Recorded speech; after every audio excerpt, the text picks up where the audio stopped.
Welcome to the deep dive. We take stacks of sources, pull out the key insights just for you. Today, wow, we're digging into a story that initially sounded really bad, like every crypto user's nightmare. Picture this. A major cyber attack hits CoinDCX, a big Indian crypto platform, and the number floating around.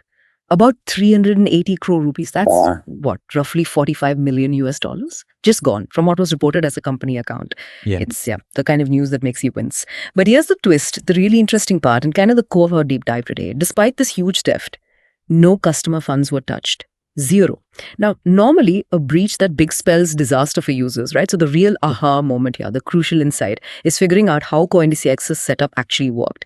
How there are, layers of security and how the separate funds isn't just theory, but actually held up under a massive real world test. Your crypto, untouchable. Yeah, exactly. And it gives us a fascinating window into the complexities of digital financial security today. It really highlights that critical difference between how a company manages its own money, its operational funds, versus the, frankly, much more robust systems needed to protect customer assets. It's not just one big digital vault. It's about designing things so even a major hit internally doesn't spill over onto users, which is honestly a huge challenge. Absolutely. So that's what we're going to unpack in this deep dive. We'll look at what our sources say happened, the breach itself, but more importantly, how CoinDCX's internal systems acted like a firewall for customer money. And we'll also touch on what they're doing now, the response, beefing up security, and there's this interesting new initiative they're launching too. Okay, so our sources say this attack hit CoinDCX on a Saturday, and that huge sum, the 380 crore rupees, was swiped from what's described as one of the company's internal operational accounts. Specifically, it was used for, and I'm quoting here, liquidity provisioning on a partner exchange. Can you break that down? What does that actually mean, and why target that kind of account? Sure. So liquidity provisioning on a partner exchange. Well, basically, that's the company's own money set aside to make trading smooth and fast on other platforms they work with. Think of it like their working capital for trading ops. It ensures there's enough volume available when people want to buy or sell quickly. Now, why target it? Well, it suggests a pretty sophisticated attack, maybe targeting specific servers, perhaps through compromised credentials, like a really targeted phishing attempt, or exploiting a vulnerability in their internal network. The key is, it seems they got into the operational side, not the customer fund pathways. Right. And the CEO, Sumit Gupta, he got on Twitter pretty quickly, it sounds like, to reassure people. That must have been a critical moment. Oh, absolutely crucial. Communication is key in these moments. So what was his main point? What did he tell users about their money? His message was very clear and, frankly, exactly what users needed to hear. The wallets CoinDCX uses to store customer crypto, not impacted at all. He really hammered home that distinction.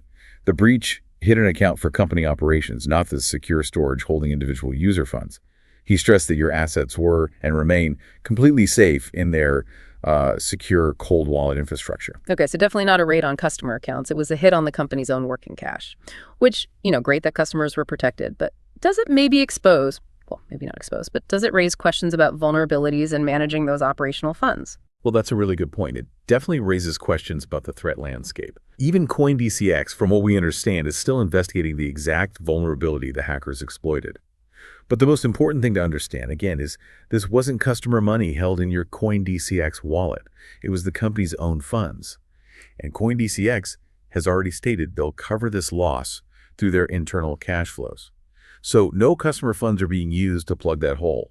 It really just underlines how deeply they compartmentalize funds. It's not just separate accounts, it's different types of security. Customer funds are likely protected by multiple layers, often involving offline processes, multi-signature approvals, things that make them almost immune to an online breach hitting operational systems. That robust separation is what saved the day for users here.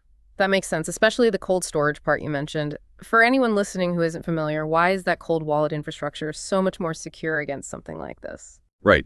So a cold wallet basically means the crypto assets are stored completely offline, disconnected from the internet, which means they're insulated from the kind of online server hack that seems to have affected CoinDCX's operational account.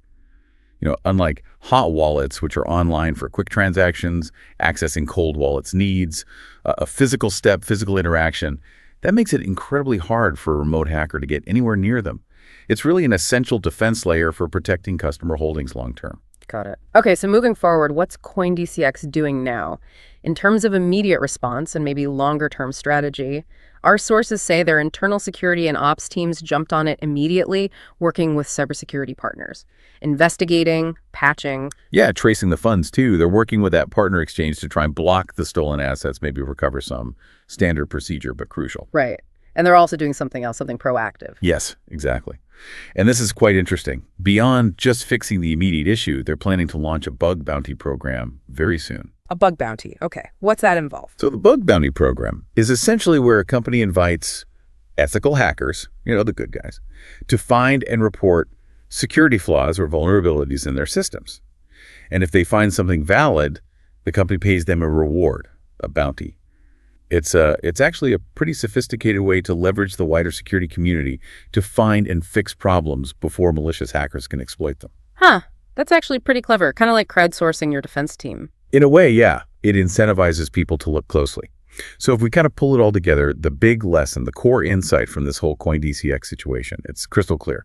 It's that critical difference between a company's own internal operational accounts, like the one for liquidity provisioning, and the separate, heavily secured, often cold storage infrastructure built specifically for customer assets. In this case, that strict separation, that robust architecture for customer funds, that was absolutely paramount. It shielded users from a really significant internal loss. Yeah, this whole incident really hammers home how cybersecurity in the crypto world is just constantly evolving, doesn't it? It's like this perpetual race between the hackers finding new holes and the companies trying to build stronger walls, especially, to protect your assets. It shows how platforms have to adapt, learn from these things, and keep building more resilient systems so you can feel secure.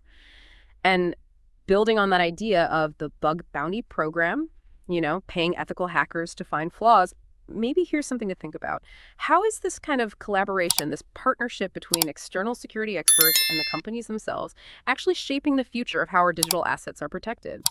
What does this newer approach to security, where companies actively pay people to find weaknesses, mean for your own trust in these digital platforms? Something to mull over.